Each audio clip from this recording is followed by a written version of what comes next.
আসসালামু আলাইকুম। সবাইকে প্রীতি ও শুভেচ্ছা। আমি লুৎফর রহমান হাজির হয়ে গেলাম আপনাদের মাঝে। তো আজ শ্রীমঙ্গল চায়ের দেশের মানুষ, আমি চায়ের বাগানের কেন্দ্রবিন্দু করে ভিডিও বানিয়ে থাকি, তা আপনারা জানেন, তবু স্মরণ করিয়ে দেই। আমার চ্যানেলের নাম লুৎফর রহমান 141 চায়ের দেশ শ্রীমঙ্গল। তো কিছুদিন আগে ঢাকা গিয়েছিলাম ব্যবসায়ী কাজে। আমরা বাপ বেটা মিলে ঢাকা শহর, north tower, Uttara, Diabari, metro rail বিভিন্ন স্থান ঘুরেছি এবং সেই ভিডিও বানিয়ে আপনাদের মাঝে প্রচার করেছি। তো সেই শ্রীমঙ্গলের মানুষ আবার আমি শ্রীমঙ্গলে চায়ের বাগানে চলে আসলাম। এই পরন্ত বিকেলে সূর্য ডুবি ডুবি যাচ্ছে আর কি। ঘড়িতে সময় 6টা 20 মিনিট। কিছুক্ষণ পরেই মাগরিবের আজান হয়ে যাবে।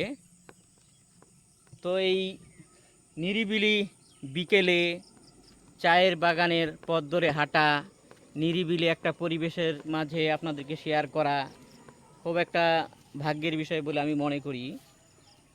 তো কিছুদিন আগেও এই স্থানটায় কলম করে দিয়েছিল। এখন যে সুন্দর পাতার একটা প্রকৃতির একটা ছোঁয়া লেগে গেছে নীল সবুজের। আবার পরন্ত বিকেলটায় খুবই ভালো লাগার মতো নিরিবিলি একটা স্থান, বা চায়ের যে একটা আমেজ, পাতার একটা কালার চলে আসছে, দেখুন কত সুন্দর লাগছে।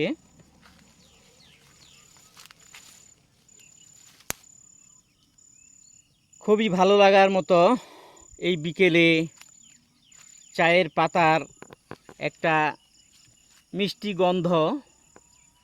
যেই চা এই পাতা থেকে তৈরি হয়, সেই চা আপনি আমি সবাই খেয়ে থাকি।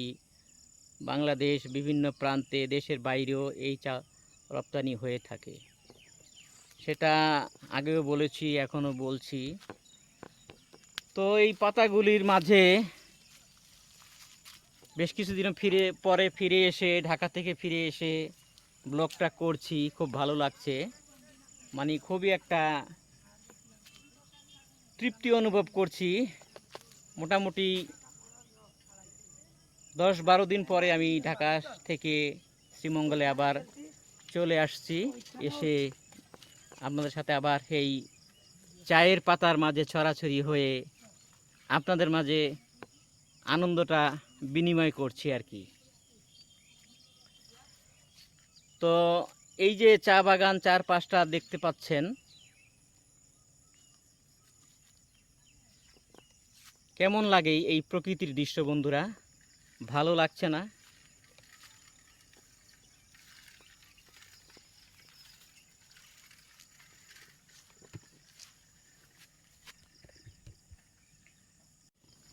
চলুন ওই দিকটা যাওয়া যাক। মোটর বাইকটা ওই স্থানটা রেখে এসেছি।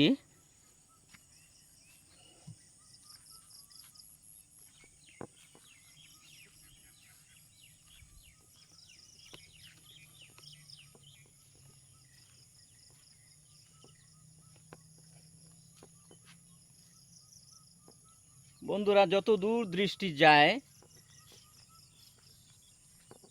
শুধু সবুজের ছড়াছড়ি, মানে এই সবুজ চায়ের পাতার একটা অপরূপ দৃশ্য ছড়াছড়ি। এই পাশটা যাই।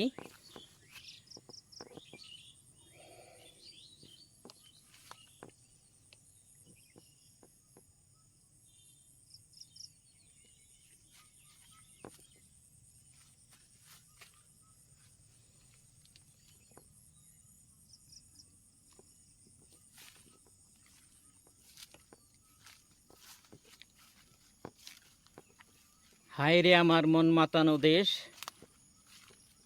রূপ দেখে তোর, মানে কি একটা গান ছিল আর কি, এটা মনে পড়ছে না।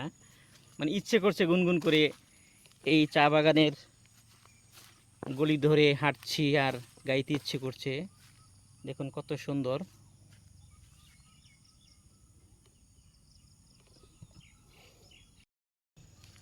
তো বন্ধুরা, ভিডিওটা যদি ভালো লাগে অবশ্যই লাইক কমেন্ট করবেন, সাবস্ক্রাইব করবেন, উৎসাহ দেবেন। আর কমেন্টে জানাবেন, যেহেতু আমি মোটর বাইক নিয়ে বিভিন্ন প্রান্তে ঘুরে বেড়াই, কমেন্ট করবেন কোথায় যাওয়া যায়, কোন স্থানটার ভিডিওটা আপনারা দেখতে চান আমি দেখাবো। তো আমি খুব একটা ড্রেন বা নল জাতীয় স্থান দিয়ে হাঁটছি, চারপাশটা এপাশটা ওপাশটা চায়ের বাগান, চায়ের গাছের সারিবদ্ধতা।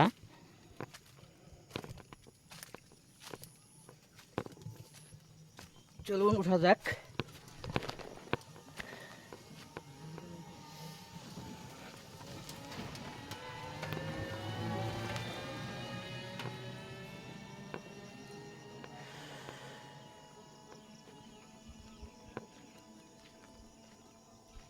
আমাদের এই শ্রীমঙ্গল চায়ের বাগানের রাস্তাগুলি কিন্তু খুব ফাঁকা থাকে, খুব নিরিবিলি থাকে। ঠিক আমার মতো, যেমন আমি মানুষটা খুব নিরিবিলি ফাঁকা চলাফেরা নিরিবিলি পছন্দ করি, ঠিক এই আমার ভিডিও বানানোটা এই প্রকৃতির মাঝে নিরিবিলি হওয়া চাই, সৌন্দর্য। প্রায় ভিডিওতে দেখবেন আমি নিরিবিলি স্থানে ভিডিও বানাই, মন খুলে কিছু বলার চেষ্টা করি। তো যাই হোক, ধন্যবাদ সবাইকে। আজকের ভিডিওটা চায়ের বাগানটা কেমন লাগছে, যেহেতু এই স্থানটায় আর ভিডিও আপনাদের দেখাইনি, এই প্রথম দেখালাম।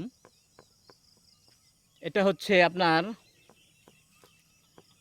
এই সিন্দুরখান হয়ে, এই রাস্তাটা সিন্দুরখান বাজার হয়ে চলে আসে, আর এই রাস্তাটা চলে যায় আপনার ডিগডিগিয়া বস্তি বলে থাকে।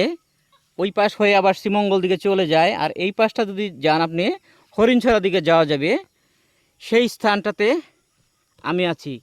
কেউ যদি ট্যুরিস্ট যারা শ্রীমঙ্গলে ঘুরতে আসেন, যদি এই স্থানটা নিরিবিলি স্থানটা দেখতে চান, অবশ্যই শ্রীমঙ্গল থেকে এই পথে আসলে হরিণছড়া হতে ডিগডিগিয়া স্থানটা, এই স্থান দিয়ে ঢুকলেই আপনি এই চা বাগানটার এই নিরিবিলি একটা পরিবেশ পেয়ে যাবেন।